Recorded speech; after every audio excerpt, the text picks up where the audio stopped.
Bom dia. Semana passada eu estava conversando com um amigo sobre como entender o momento que o mundo está vivendo, a igreja está vivendo, e me veio uma analogia interessante. Eu tenho gostado de estudar cinema já faz algum tempinho, e eu percebi que ao longo da história, obviamente, o estilo mudou bastante. E quando começaram a ter filmes, pelo menos retratos no cinema com vozes, com sons, mais ou menos na década de 20, 30, foi uma transição interessante, porque o uso da comédia e do drama para retratar a realidade começou a ter mais opções, ser expandido com novas possibilidades, e a realidade a qual o cinema demonstrava, retratava, refletia, era difícil, era ruim. Entre aquelas décadas que passaram dos anos 10, 20, 30, 40, 50, aconteceu a Primeira Guerra Mundial, depois a Segunda Guerra Mundial, aconteceu a crise econômica de 1929, aconteceu bastante coisa dura na sociedade, e por causa disso as pessoas se viam muito retraídas e com necessidades diferentes de falar de outra coisa que não a realidade dura que estava acontecendo ao seu redor. E no cinema a gente via, primeiro como eu comentei, nos anos 20, muito uso da comédia para não escapar da realidade, mas ter alguma sensação de conforto. E talvez algumas pessoas tentavam escapar da realidade. E depois de um tempo isso começou a se desenvolver, a gente viu cinemas começando a retratar críticas sociais, começando a demonstrar aspectos da realidade bem formados, só que com uma pontada de diferença. Existia a figura de um herói que demonstrava uma saída para essas coisas, um personagem diferente que podia demonstrar ao povo que tinha alguma coisa boa, alguma coisa nova, e ao longo do tempo isso começou a gerar fantasias. Lá pelos anos 50 e 60, o cinema começou a ser muito mais fantástico e um pouco mais distante da forma como a realidade se vê, mas os mesmos princípios e as mesmas coisas que aconteciam comunicavam com as pessoas que estavam assistindo. Um momento difícil que a realidade estava sendo vivida, as pessoas queriam uma saída diferente, queriam falar sobre outras coisas, queriam ver uma maravilha, uma coisa maravilhosa.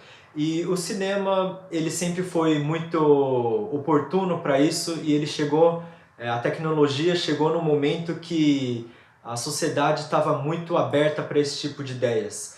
E o tempo que a gente está passando agora, aquela conversa que eu estava tendo com meu amigo, era muito semelhante, porque as pessoas estão um pouco cansadas. O pastor Joel comentou do deserto na semana passada, e o deserto tira nossas energias. A gente não quer falar sobre tragédias, a gente não quer falar sobre dificuldades. A gente quer ver alguma mensagem boa, alguma mensagem de esperança, alguma mensagem que nos alegre e demonstre alguma outra coisa que também faz parte da nossa realidade, mas positiva e brilhante.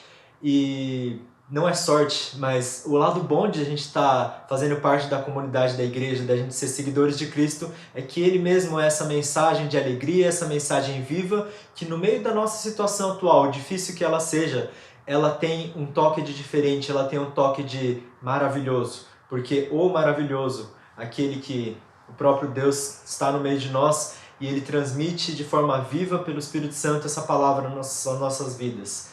E, bom, comentando sobre o deserto que o pastor Joel falou no culto passado, me fez pensar bastante, e um dos textos que os judeus, na época, eu não sei se na época de Jesus eles já faziam isso, mas alguns anos depois, certamente, eles liam o texto de Salmo 95. O Salmo 96 é muito conhecido, né? Eles liam o Salmo 95 na sinagoga, que era o templo deles, antes de... Não o templo, né? O local onde eles faziam o culto.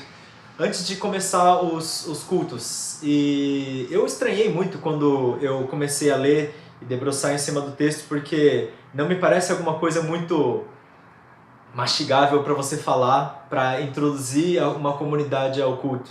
Eu vou ler aqui. Dessa vez eu trouxe a Bíblia porque eu estou tentando ser mais papel do que telas, estou começando a ficar enjoado. Diz assim: Quem dera hoje vocês ouvissem a voz do Senhor. Pois ele diz, não endureçam o coração como fizeram seus antepassados em Meribá, assim como fizeram em Massá no deserto. Ali eles me tentaram e me puseram à prova, apesar de terem visto o que eu fiz. Por 40 anos estive irado com eles e disse, são um povo cujo coração sempre se afasta de mim, recusam-se a andar nos meus caminhos. Assim, eu jurei em minha ira, jamais entrarão no meu descanso. O povo que está no deserto, a maior expectativa dele é entrar no descanso de Deus. Mas o povo de Israel naquela época, estando no deserto, eles foram infiéis, não buscaram a Deus e por isso Deus se irou contra o povo. E esse texto que descreve isso, ele era lido nas sinagogas para introduzir o povo à adoração. Me estranha muito que um texto tão duro que está acusando o povo é uma introdução à adoração. Para eles recebiam aquilo como uma lição a ser aprendida.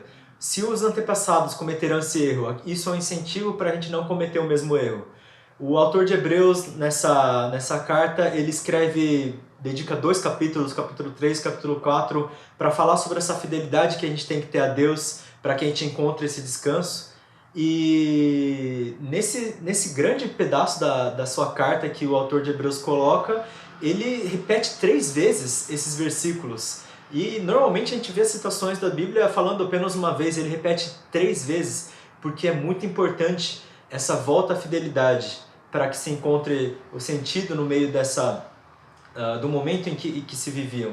E por que isso, me perguntei, por que isso é relevante para uma abertura de culto, para conduzir um povo à adoração, conduzir uma comunidade a adorar a Deus? Se ele fala, não, vamos ser fiéis, isso aplica ao nosso dia a dia, à nossa vida.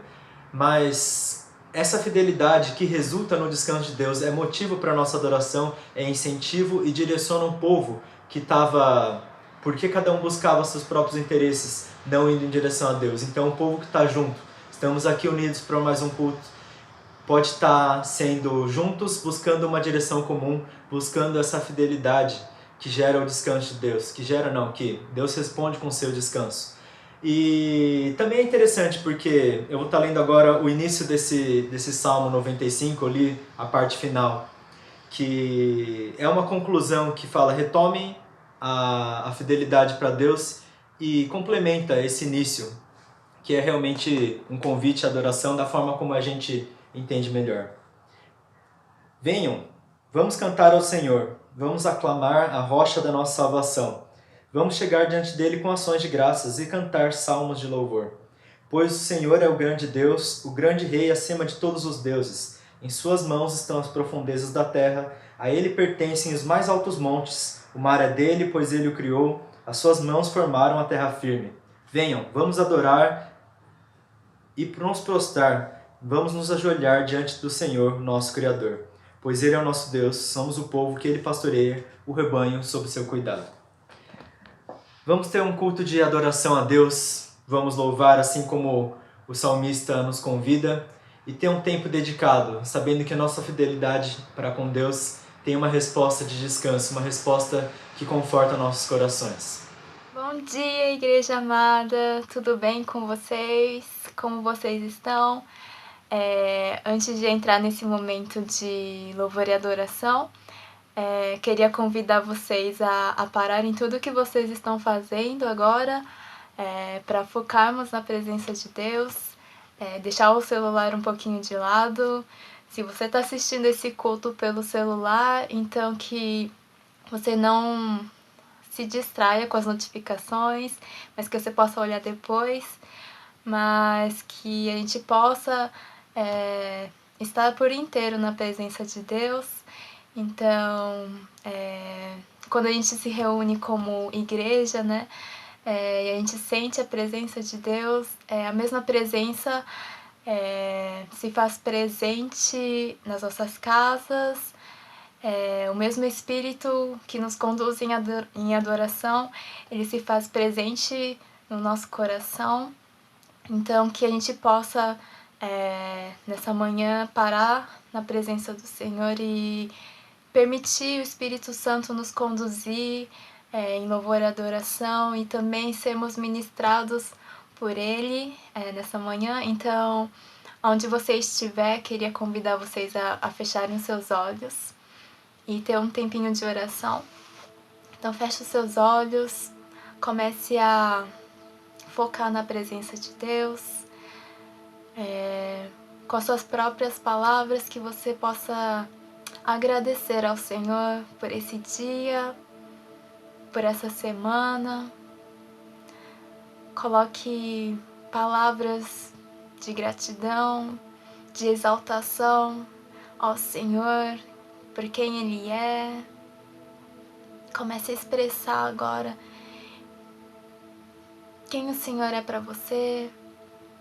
Comece a exaltar a sua grandeza, o seu amor, o seu cuidado. Comece a derramar o seu coração agora. Coloque tudo que está dentro do seu coração, na sua mente, todas as preocupações, tudo que você tem carregado. Comece a colocar diante da presença do Senhor.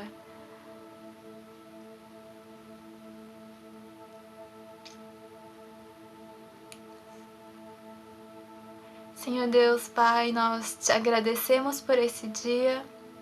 Muito obrigada, Deus, porque a sua presença se faz real e porque nós temos acesso ao Senhor em qualquer lugar, Deus.